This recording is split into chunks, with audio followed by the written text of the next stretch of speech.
Hi, I'm Rev Myron. I'm a minister through Pathways of Light, and I've been a Course in Miracles student for 40 years. I'm going through the lessons this year, asking Jesus to clarify for me, and then I write from that clarity, and that's what I'm sharing with you today. So, let's get started. Remember that Jesus wants us to read the special topic for these lessons, which is this time, what is sin? And you may want to do that too. So we begin with lesson 258. Let me remember that my goal is God.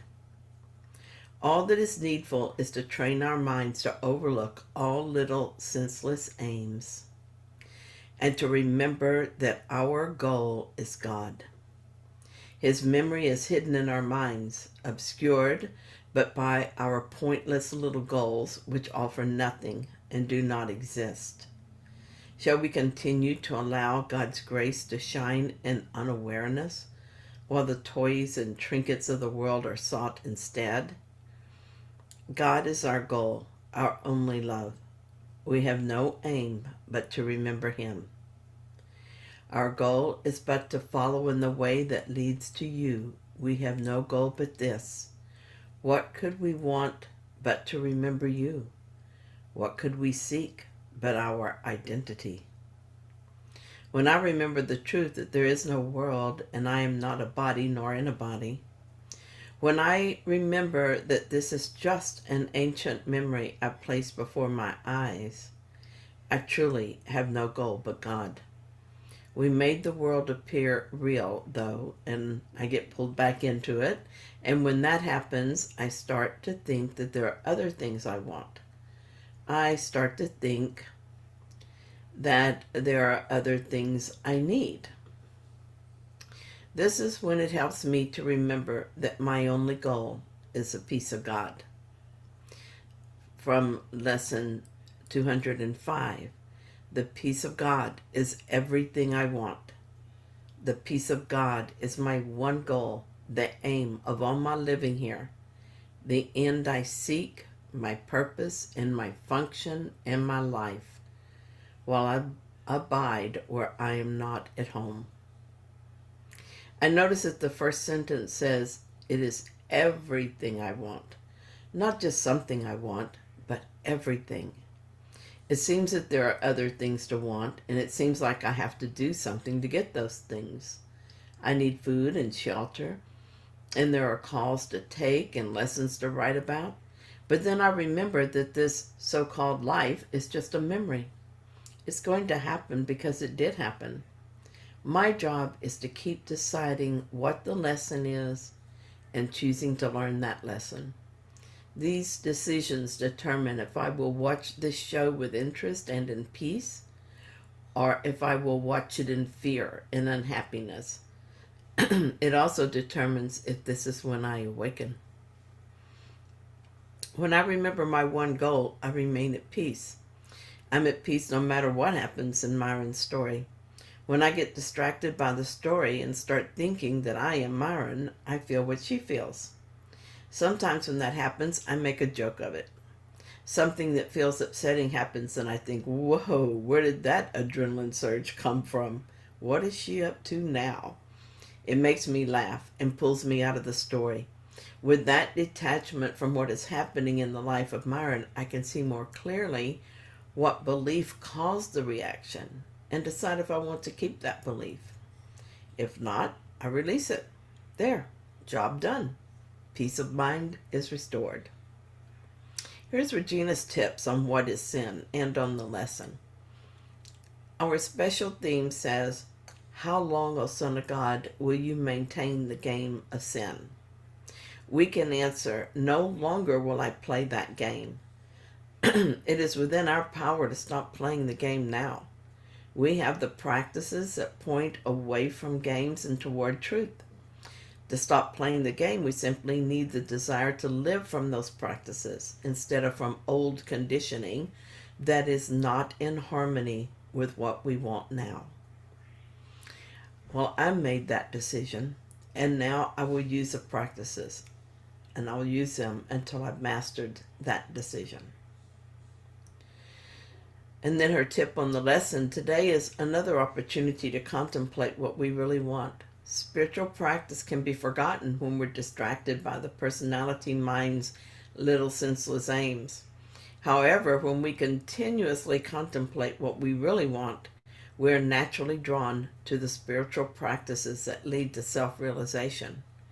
We're naturally drawn to those practices because they are the way to complete our heart's one true desire. Here's something that happened one time. God is my goal all the time now, but I watch all day long for signs that I have chosen another goal. Sometimes I notice that I have, and then I change my mind quickly. I want no other goal. It's easy now for me to recognize that I have followed another goal because it makes me uneasy. An example would be when I start feeling anxious. I was having trouble getting my printer to connect to my computer. It just happened suddenly and I couldn't figure out what to do about it. I had something I needed to print, and the harder I tried to make things work, the more anxious I became. Suddenly, I saw what had happened. My goal was to get my printer to work. I stopped what I was doing and I remembered that God is my goal. I relaxed. Yes, I will need to correct this, but it is not my goal, just something that needs to be done. I asked for guidance. After having tried those things that I thought might work, and then I then waited for inspiration. I have another printer my friend gave me when she moved, and I had briefly looked at it but had not used it. It seemed complicated to me at the time, but I decided to try it again. Not only did it work, but I like it much better than the old computer that I had been using. There was a difference between what happened when my goal became to make the printer work and when I remembered that I have only one goal, and that is God. The difference was peace. At first, I was very anxious and frustrated, but then I changed my goal and I became very peaceful. Deciding for God brought me to my natural state, the peace of God, which cannot be disturbed by outside circumstances. From that state of mind, I could move from step to step without fear or frustration. I was open to inspiration. I know I've lost sight of my goal if I begin to worry. For instance, if I worry about one of my children, then fixing my child becomes my goal. If I am very worried, I can become temporarily confused and find it harder to return to my only goal. But I always get there because I'm very certain of what I want. In a case like this, I ask for guidance and healing, and I always receive it. It might come as an inspired thought, such as the remembrance that it is only my thoughts that hurt me, or I must have asked the ego for what this situation means. When this happens, I wake up to the truth, the fog in my mind lifts, and I'm at peace again. Here's a time when I needed help, needed some guidance about setting goals. I was not yet certain of my goal, so I asked for clarity. And here's what the Holy Spirit said to me. Is there anything, when I asked him if there's anything that he wanted to bring to my awareness about this. And here's what he said. There's a difference between saying you have a single goal and living that principle. Be very clear with yourself about your goals. Without thinking too deeply, without spiritualizing and editing the list, run out your goals for the day. I think you will see that they are not all you would have them be. It's a beginning to say you have one goal today, but more is needed. Look with me at the goals the ego would have you fulfill before you claim them released. Do not skip this step. Do not look out of the corner of your eye, then look away. Look at the ego's intentions. Look at them straight on. I will look with you. I understand what I'm to do. I understand that I sometimes say that I'm done when I have not even begun. My goals are many, and more than a few of them contradict the others. I also notice that I begin with the things to do and then get around to my true purpose. I think I should turn that list around. Maybe I don't need a to-do list if I choose to remember my purpose.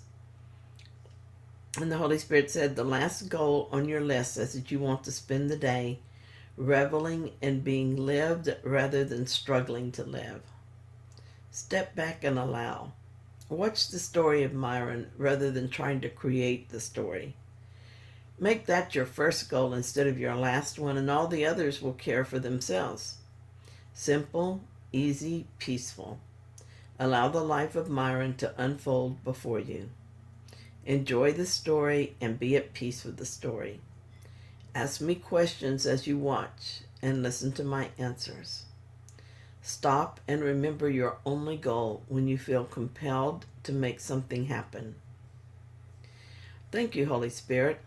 Actually, I didn't switch my list around. I tore off the top part with all the to-dos on it and kept only the one goal of allowing God to live through me. I love you. Thank you. So I thank you for joining me in this lesson. If you found it helpful, then please like it. And if you haven't yet, please subscribe. And thank you so much, all of you who come here daily and join me in these lessons. I so appreciate you. I'm going to be back tomorrow with another lesson.